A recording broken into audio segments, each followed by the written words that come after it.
Good afternoon, everybody. My name is Jane Dutton, and I'm one of the faculty involved with the Center for Positive Organization. It's my job to welcome you on this wintry, cold day. We're really glad that you're here. It's the first study day for students at U of M, so we're especially appreciate the students who showed up. So you're going to be glad you came. I want to first ask, how many of you is this the first PosLinks you've been to? Oh my goodness, okay. Pat, you've got some new people coming, that's great. Well, for those of you here for the first time, it's sort of a window into the Center for Positive Organizations, which is all about trying to understand the science of thriving organizations. And we do that in three major ways. One is by designing hopefully very engaging courses for students, and we have a Plus Lab engagement program for students. We also serve researchers, both at Michigan, but also kind of all over the world who are interested in this subject of trying to understand what it is that helps to cultivate and sustain thriving organizations. And we also have a business consortium, a consortium of companies and other kinds of organizations that come together to be a learning community to try to help to each other learn about what is a thriving organization and how do we build and maintain them. So that's a very brief synopsis of our center, and I hope you explore our website. We have tons of great resources there. I also want to thank our sponsors who keep flashing around here. We are lucky enough to have multiple sponsors of the Positive Link series. For a long time we've had Diane and Paul Jones. Paul Jones is out here in the front row, and Lisa and David Drews supporting the Positive Link series, but we also have the University of Michigan Center for Organizational Learning, the Sanger Leadership Center, the Tauber Institute for Global Operations, the Samuel Zell and Robert L. Lurie Institute for Entrepreneurial Studies as well. So it's really a joint effort to bring to you some of the top researchers working in this field. I also wanted to do something which you probably don't normally do when you come to talks, but there's actually some science behind asking you to do this. And we're going to do a very brief exercise before I have the opportunity to introduce Pat as our speaker. And the purpose for doing this, I'm going to challenge you to stand up and build a high quality connection with one person around you. And the reason we're doing that is actually research shows that just that short-term interaction actually increases your ability to take in and comprehend information. So the collective wisdom of the whole group will be uplifted by this 1-minute exercise. So I don't want you to think about it too much. I just want you to stand up and do it. So when I ring my bell, I'm going to ask you to stand up and just turn to someone or walk to someone, and I'm just going to give you a minute to build a high-quality connection with that other person. Are you ready? Okay, go.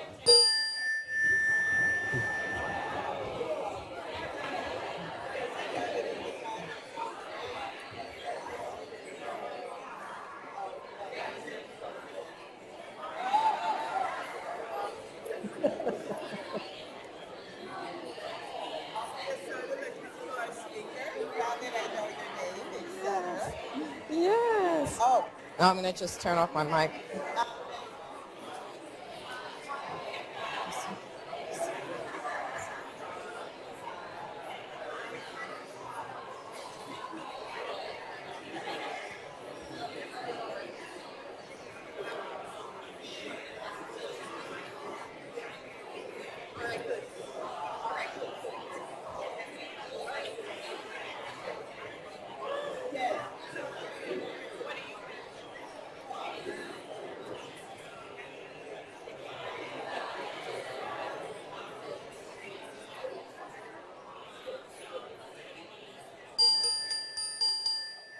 Okay.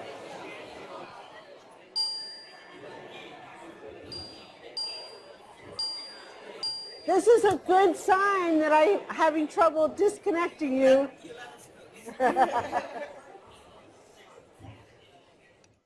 Great. I mean, for those of you, again, who are familiar with the science of thriving organizations, it's a lot about energy and how you unleash resources from within people and within systems. And one of the markers of those resources is the amount of energy.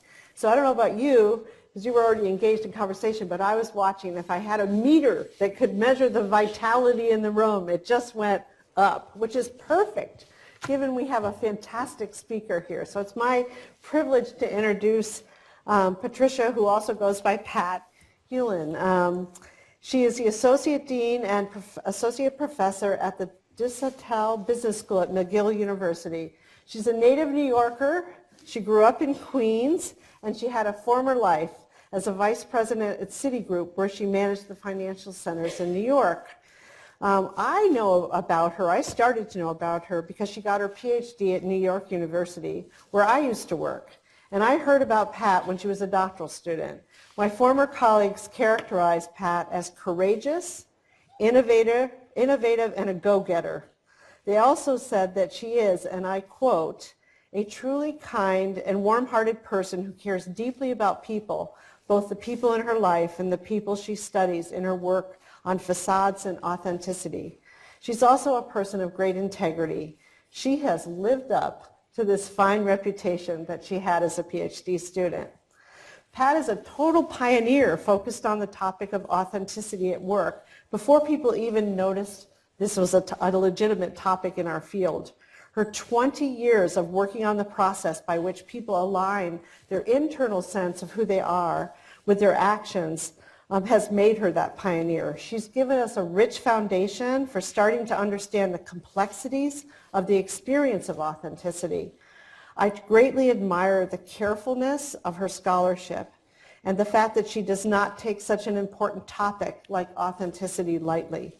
She has given this topic the attention and the care it deserves, and as a result, we know a whole lot more about this critical personal, leadership, and organizational process. She's also done important work on organizational silence, facades of conformity, organizational value breaches, and minority group status dynamics. She is a pioneer, a fantastic researcher, and someone who works to translate her work into accessible outlets such as Harvard Business Review, Global Mail, and a bunch of others, as well as publishing in the top journals in our field. So we are really fortunate here today to listen to Pat and have her speak to us about authenticity on her own terms. So Pat, please come on up and take the stage. Yeah. Well, that was such a wonderful introduction, Jane. Thank you. It's an honor to be here, and I certainly feel as if this is a full circle moment because I did meet Jane when I was a doctoral student many years ago. She connected me with doctoral students at the time who are now professors, who are affiliated with Michigan and other places.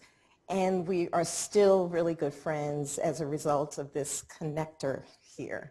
And so I thank you everyone for coming out. And so a few of you have mentioned to me, whom I met today, who said, we're so sorry about the weather. I'm coming from Montreal. It's pretty cold in Montreal. I've been living there for 9 years. And during our first winter, we were dealing with weather below 0 Fahrenheit for a number of days. And our daughter was 3 at the time. And finally, after about a week of below 0 degree weather, we had a whopping 30-degree weather Fahrenheit. So from my daughter's perspective, she thought it was summer. And she asked, is it summertime? It's like, no, honey. But we really love 30-degree weather. So I feel like I'm really enjoying balminess being here in Ann Arbor. And thank you so much for all of the many people that I met today and for the warm welcome. So we're talking about authenticity today. And as many of you know, this is a topic that is often very confusing sometimes, controversial at other times. And I just decided to do a quick Google search just to see how many hits we have as of date. And we are in the hundreds of millions in terms of the definition. I did a Google search of authenticity definition. About 230 some odd million hits in Google.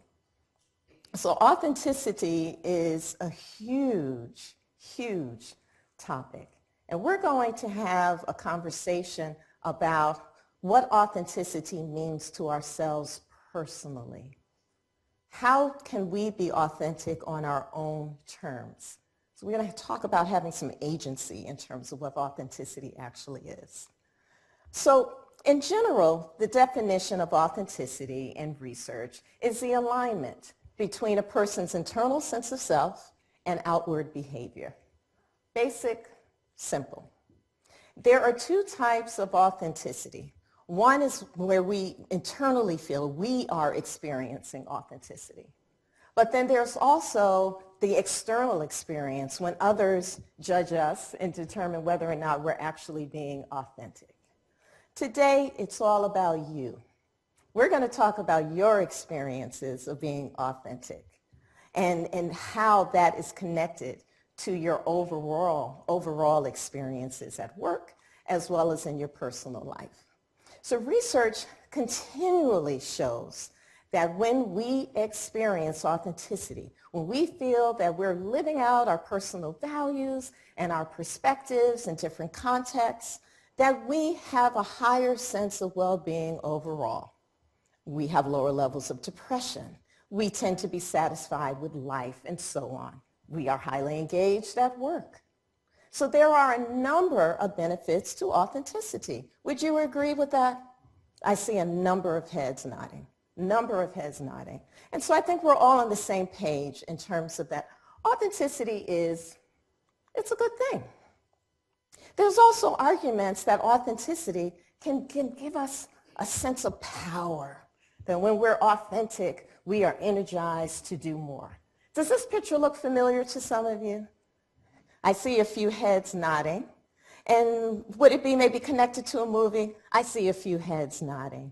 And what movie would that be? All right, so you have the right answer. And so you said the Black Panther movie. And so we have here one of the characters, Okoye, who's played by Denai Gorira.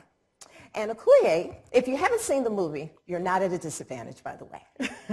But you might be motivated to watch it after we go through this example. So she's part of an army, actually an army of women who are in support of T'Challa, King T'Challa. And she was tasked, along with the king, to go into a casino. And they are going in basically to find their villain. Now she's complaining a bit because normally she doesn't wear a wig. Her hair is non-existing. She has a bald scalp. She has some tattoos on her scalp. And so she's feeling a bit confined, and she's not wearing an outfit to be a warrior. So she's complaining, I gotta wear this. And so they get into the casino, and then she notices that, oh gosh, I've been made. So that means it's time to fight, because they realize we're here to get the villain. She starts fighting, and before you know it, she throws that wig off. She uses the wig as a weapon. And then one of the others, the other lady who's with her, she removes her shoe and she uses the heel as a weapon. So basically, she had to shed what was burdening her in terms of being authentic so that she could be at war. And so authenticity often requires us to shed those things that are encumbering us from being effective. And as you see here now, she's ready to go. And I have to say, she kicked butt. So you have to watch the movie if you haven't seen it. So authenticity can give you power. There's power in authenticity. So I have a question for you then. If authenticity is so good, then why are we often pressured to conform? Why do we often hide ourselves? And so we have here a bird, and you can fairly see the bird, right? Can you see the bird now? What has happened to the bird? So just anyone, you can just shout. What has happened to the bird? Camouflage. And why do you think the bird decided to go into camouflage? Just say. Protection, safety, survival. Does it sound familiar? Yes. We often feel the need to hide, to conform for protection, for safety, for survival when there is a threat, when there's a threat in the air. So authenticity is supposed to be good. So why not stand out? Well, in this case, I'm sure there was a predator. But I'm posing the question to you to ask, why? And that's just something to think about as we go through this conversation. And that was a question that I asked myself. As Jane mentioned, I was in the banking arena and I saw a lot of conformity going on. I see a lot of conformity going on in my field now and academia. But it was the experiences that I had when I was in the corporate world where I saw these pressures to conform and to engage in behaviors that people felt were most appropriate to survive and to succeed. And so I started to conduct some research on this. And when I started asking people about this notion of conformity, there are a number of questions that came to mind. Will I be passed over for a promotion if I show how important my role as a parent is to me? In some context, showing too much about how important family is could cause promotions to be at risk. For men and for women. You know, we talk a lot about women, but for men as well. Will I be viewed as radical or deviant if I wear clothing that reflects my religion or my cultural values? There is research out there that actually shows when people wear religious attire, depending upon the context, they are treated differently. And so it can be actually a risky thing. And so these questions speak to values and the tension that people have in terms of making that decision. What do I do? Do I reveal more of myself or do I camouflage, hide, conform? Will I be considered too straight-laced or not savvy enough to handle clients if I don't use profanity or drink alcoholic beverages during different corporate events? So some would say, is that really a value? It could be. It could be a value related to one's religion. It could be a value just related to who knows what their background is in terms of alcohol. We don't know. But these could be very real challenges for people. What will happen if I speak out against new organizational directives that are inconsistent with my views related to social justice, environmental sustainability? These are values. And so when we think about being in work environments where our values are at odds with the organization, what do we do? What do we do? Well, some will say, well, I'm just going to go forth and just let them know how I feel.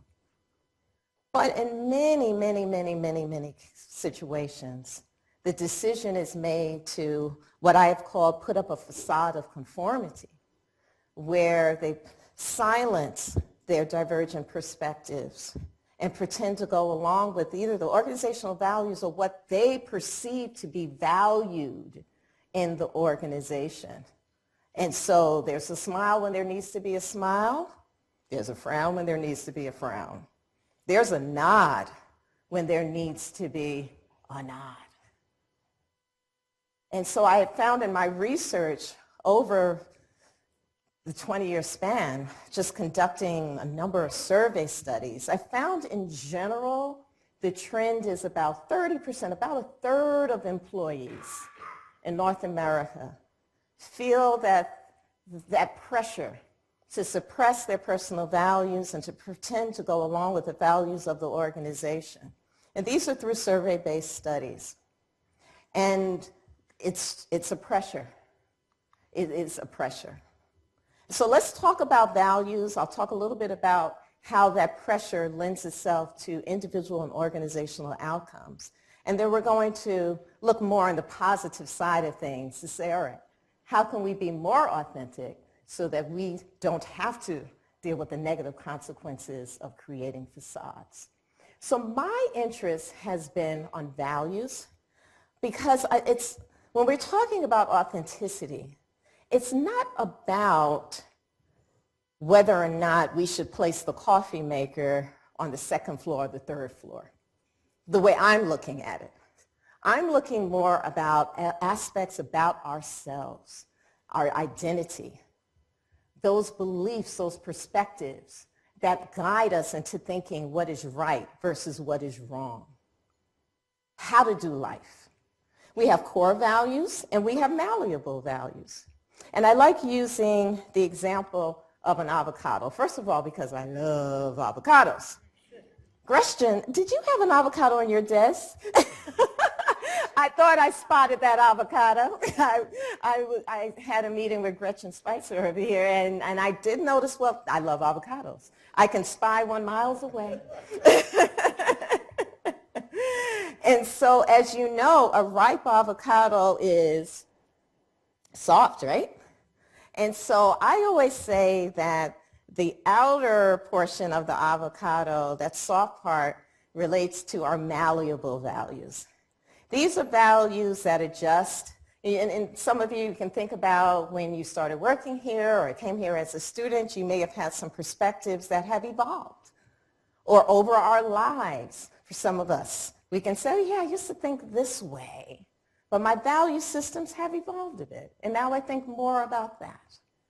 But then there are also those values that are core to us, and those are the ones that stick. And that's when we're thinking about that seed. That seed is pretty difficult to break.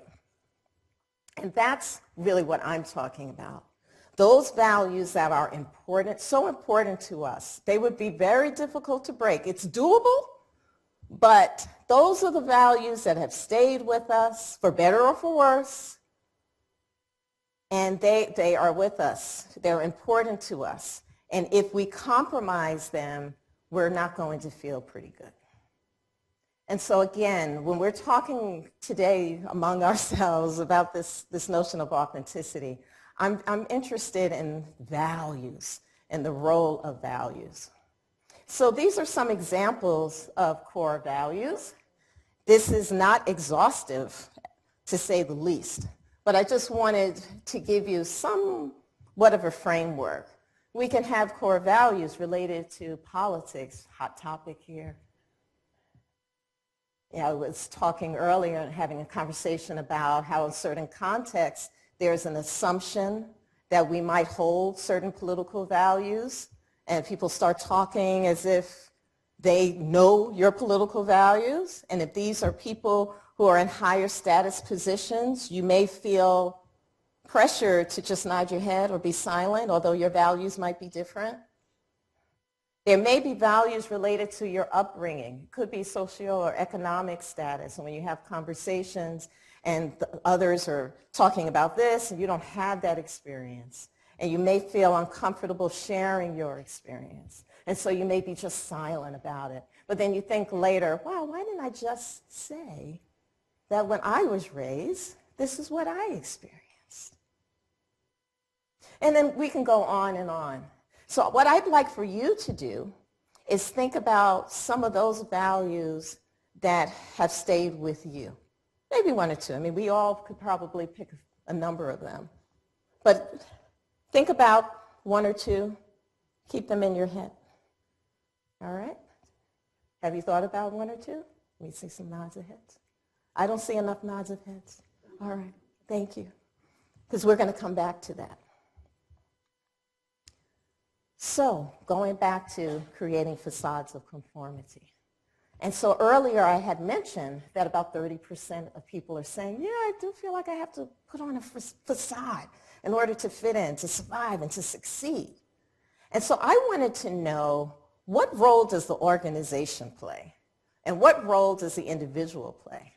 And so I found that in organizations where employees are not able to participate in some of the decision making and to provide their opinion in some of the decisions that the organizations are made, that tends to be connected to why people feel pressure to create facades, because they're thinking, if I can't even say how I feel about where the coffee maker should go, I am definitely not going to talk about what I did over the weekend, because no one's going to relate to that anyway.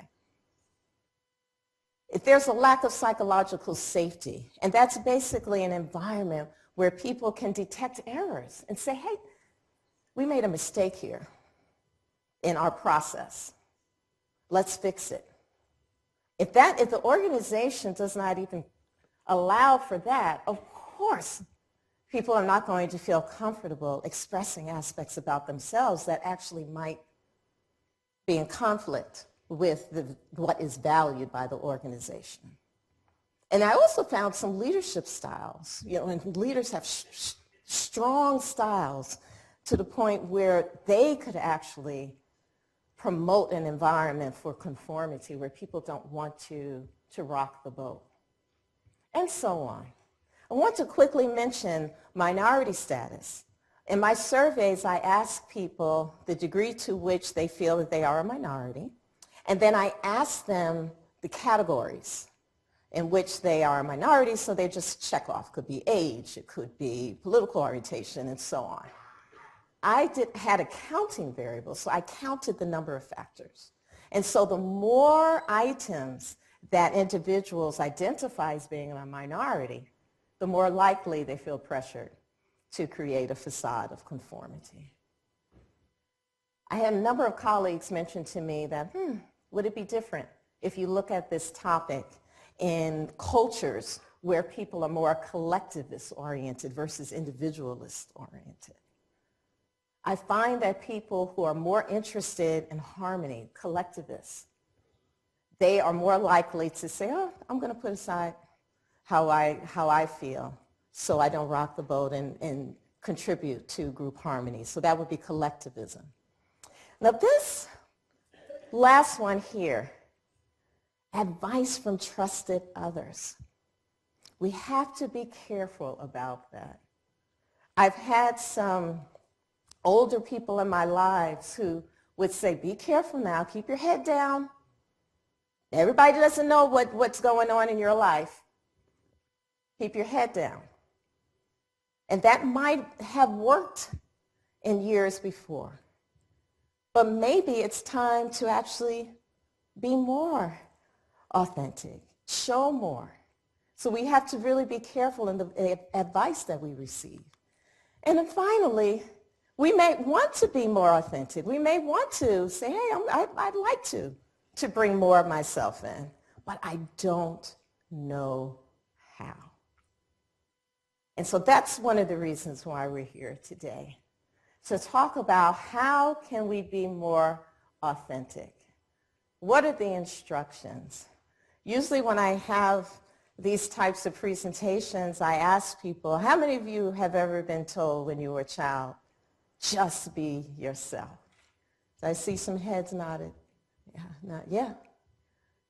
But then no one ever said, this is how you do it. And you know why? Because they didn't know how to do it. We don't know how to do it. It really takes some self-analysis, which I will share with you today. And so before we get into that, I had mentioned I wanted to show you some of the outcomes. So when people suppress and they put on the facade, there's a sense of dissonance. There are higher depressive symptoms. Emotional exhaustion is stressful when we can't be true to ourselves. Intentions to leave. I think that's the irony of it all, right?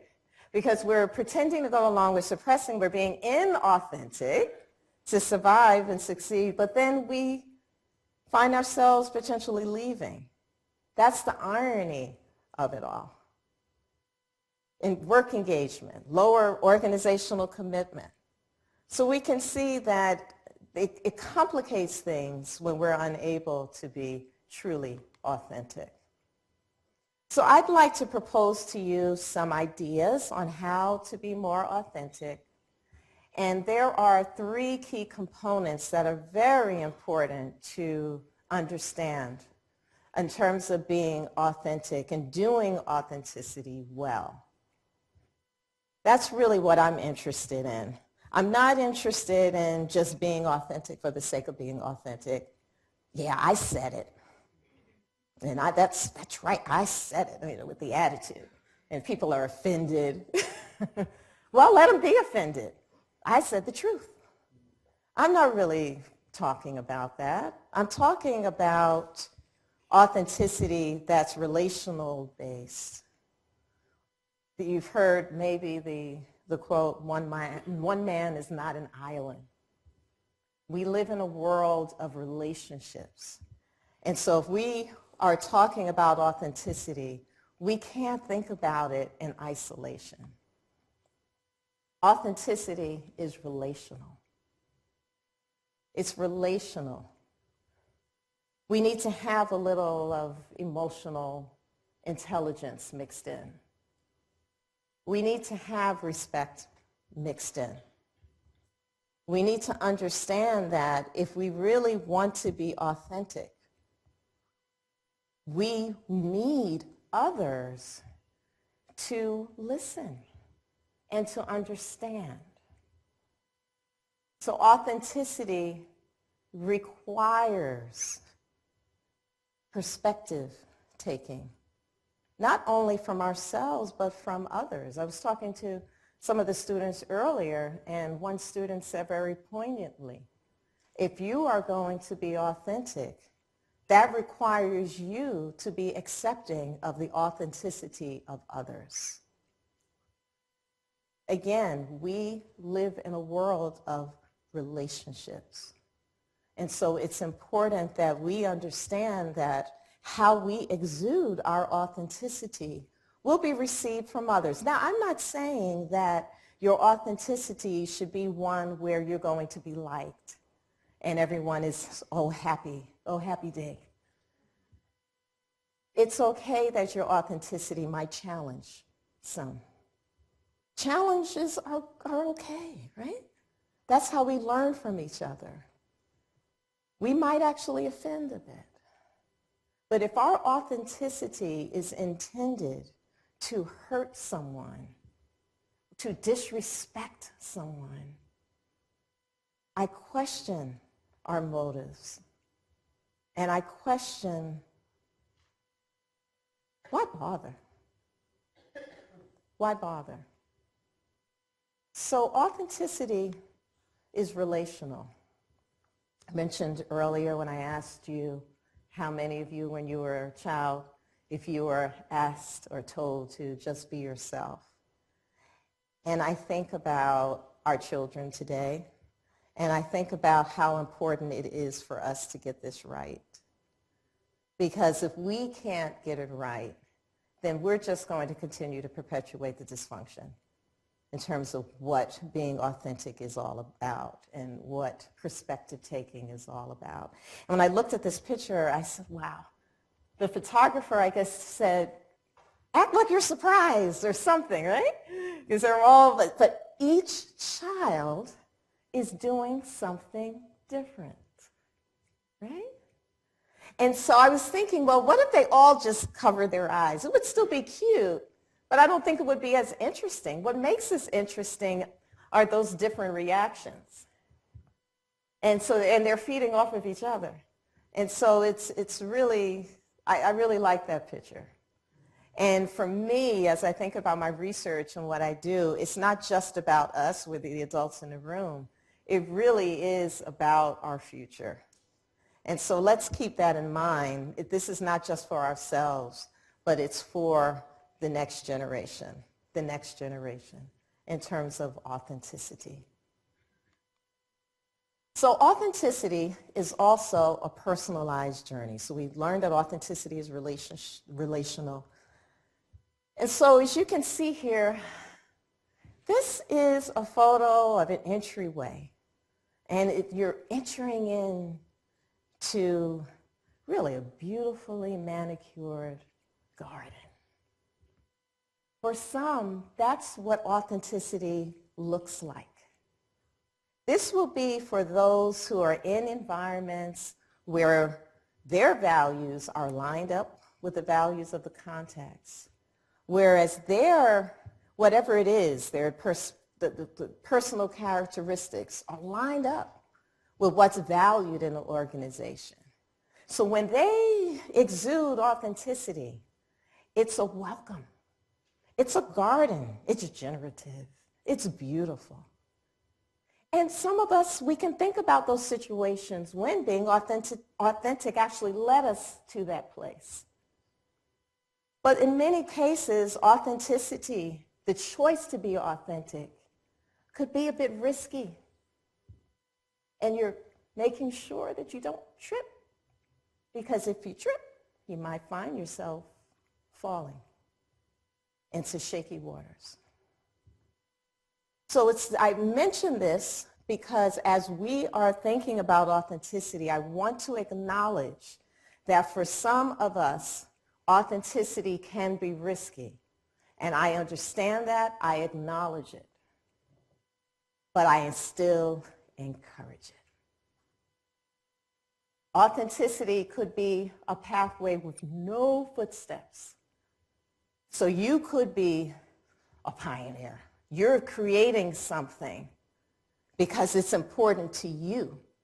You're going to introduce something because it's important to you. But that could be risky as well. And although it's beautiful, I think, it could be a bit lonely too. It looks lonely to me too. It looks lonely. It's not developed. It's there. But it takes courage. Authenticity takes courage. For some of you, being authentic, it might be the most courageous thing you have ever done. And then you may have a few people whose steps you could follow, but it's still a small space, and you're all still trying to figure it out. And I say that authenticity in this arena is a good thing in terms of finding others who are doing it so that you can learn from others. So I'd like for you just to continue to think about that authenticity is relational and authenticity is a personalized journey. And that goes into this notion of authenticity at your own terms. And understanding that what I choose as authentic may be very different from what my colleague or my sister or my friend chooses. But I own it. I own it. So remember, I asked you to think about those core values. So as a reminder, here's some examples. Because now we're going to get into some of the nuts and bolts of how to become more authentic. So I'm asking you now to consider those core values you identified. And the first question before we even go into being more authentic, are those core values functional? Do they compromise relationships? Is there any bias connected to those core values? We've all been raised with certain value systems, certain beliefs and perspectives. How are they working for you? Because if they are dysfunctional core values, then we need to reevaluate and pick up some new ones, understanding that it may take some work. But if these are core values that I would say functional, but it's just a matter of figuring out how to exude them more, let's go forward. What are your negotiables and your non-negotiables? And that means that if you are in a work context, you can think of your work context and you think of your values, what would make your context more engaging for you? What would make you feel more authentic? What is non-negotiable? In other words, must you talk about your family? Is that so important to you that having a photo in your office is critical? Maybe the attire, how you dress, how you wear your hair. What are your non-negotiables in terms of your values? It could be politics, could be religion. And if you are unable to be yourself when it comes to your values, how would you feel? So this is an exercise. And someone said, well, that's why a lot of people don't want to do this, because it does require some introspection. It's an analysis of your core values. The other thing, broadly speaking, the question is, in what areas of my work and personal life am I integrating those values? And in what ways am I compromising? I'll give you a moment to just pause on that a bit. And where am I integrating my core values, and where am I compromising them? The principle is, when you compromise your core, you are really compromising your well-being. And so I really want to be careful to also say that if you are interested in integrating more of yourself into your life, into your work life, you don't have to do it all in one context. But some will say, well, yeah, if I can't tell them that I'm a liberal, and if I can't do that, I'm finding another job. Maybe there are other contexts where you can do that. Maybe the job isn't the place where you exude everything. And authenticity is really not about exuding everything. It's not about bearing your soul. It's really about identifying what's important to you and determining the degree to which you can integrate them into your work life or other areas of your life so that you can experience what we learned earlier, life satisfaction, being engaged in work, being engaged in life, having lower levels of depression, and so on. So it's important to go through this process. So authenticity on your own terms, in terms of taking action, is also to think about, what is my threshold? So I have this concept that I'm working on, I'm developing a bit. And the concept is basically the level of authentic engagement that causes a positive reaction. That's your threshold of authenticity. Meaning that if you're not experiencing high engagement, if you're not really experiencing the benefits of authenticity, then maybe you need to do more. Or maybe you need to find other contexts where you can be who you are and love what you do and receive a sense of belongingness and feedback that feeds your soul. So how much is too much? And again, it's very personalized, because some will say, ooh, I wouldn't do that. Or, oh, I think I would do that. I can integrate more of myself this way. Because the fact is, we are not benefiting when you suppress your authenticity. When I say we, your community, your work, your colleagues.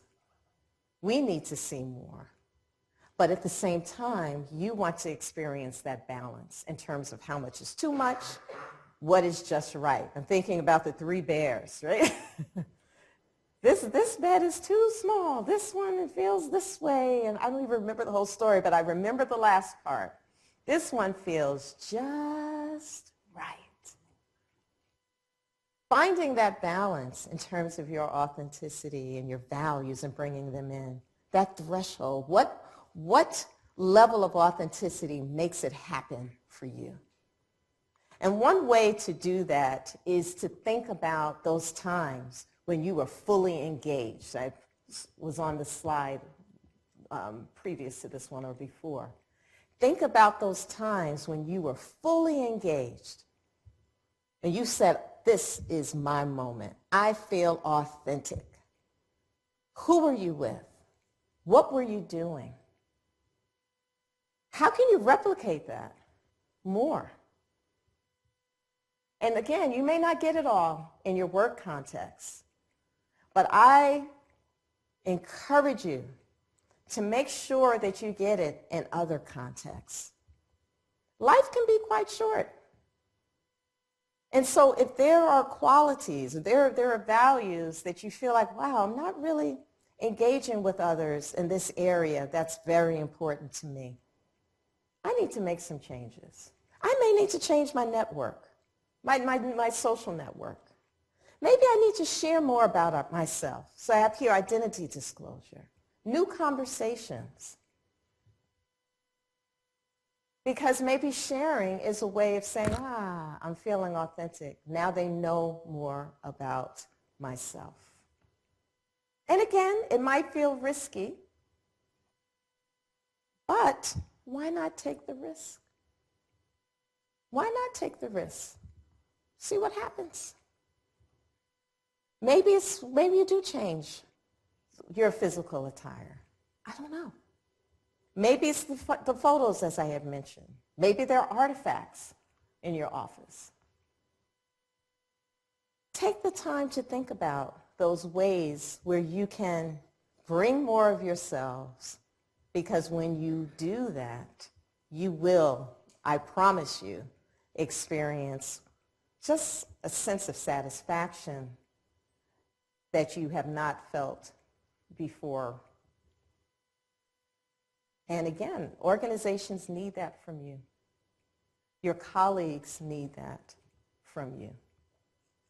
So one thing that I did not mention, which is important, is the role of the organization. I mentioned a few things.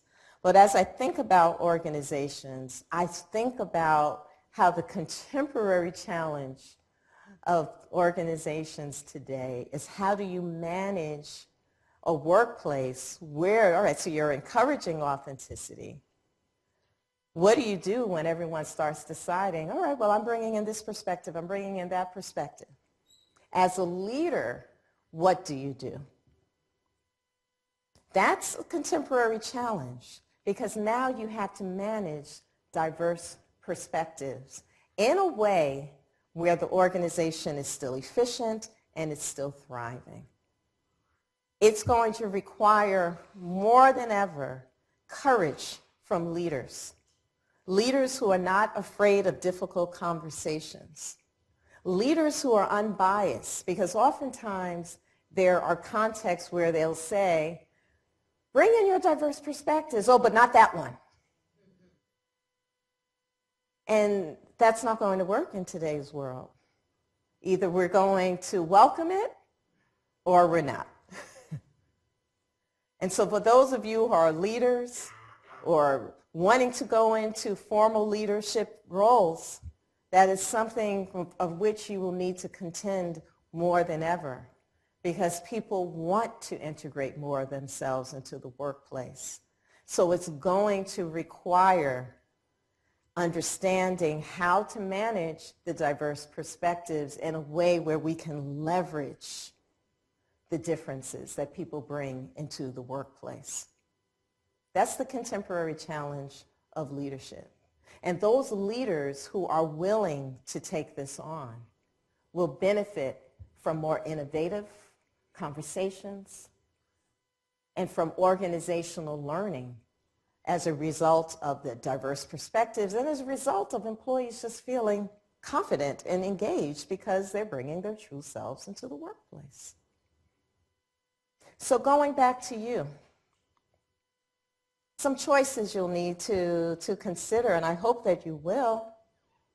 I hope that you will feel more empowered as a result of this presentation to take a moment and consider your core values. I'm sure you'll never look at avocados again the same way. But to really think about how can you enhance your level of authenticity. So does anyone see what's in here? What do you see? Spider. A spider. Ah, you have a good eye there. Yeah, it's in there. It's in there. But I hope that as a result of this presentation, that everyone is able to see you in the midst of all of this. We need to see more of you. We need to see you take those risks. And again, as I said earlier, for some, being authentic may be the most courageous thing you do. And it may come with certain consequences. And that's why organizations need to be supportive of authentic self-expression in the workplace, understanding the risks that some people are engaging in. Because if they can support that, then what a wonderful workplace it could be. So I thank you very much for your time. I wish you all the best in your quest to be more authentic. And I hope that I will see you all again. It's been such a pleasure. My emailing address is there, and feel free to send me an email. I may not respond quickly, but I will respond. Thank you very much.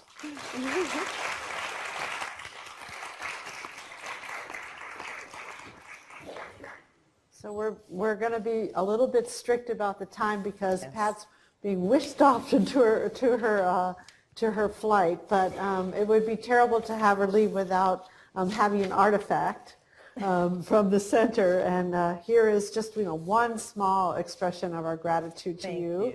We hope it's not the last time you're here. We hope to have you back. But here's a positive spiral. Oh, I appreciate this. Thank you. And then I have to do again a shout out for what we have coming after the new year. I wish you all the best. Have a great holiday, but come back because January, February, March we've got a trio of Michigan Ross people speaking. We'll have Bob Quinn speaking about his new book on January 16th. We have Lindy Greer, who's the new head of the Sanger Leadership Center, talking on February 18th, and Wayne Baker with his new book, talking about that on March 11th. So that promises to be a great new year happening. So again, we wish you the best, Pat. We hope that you have a very safe trip back, and thank you for sharing your wisdom. Thank you, everyone. One more. Thank you.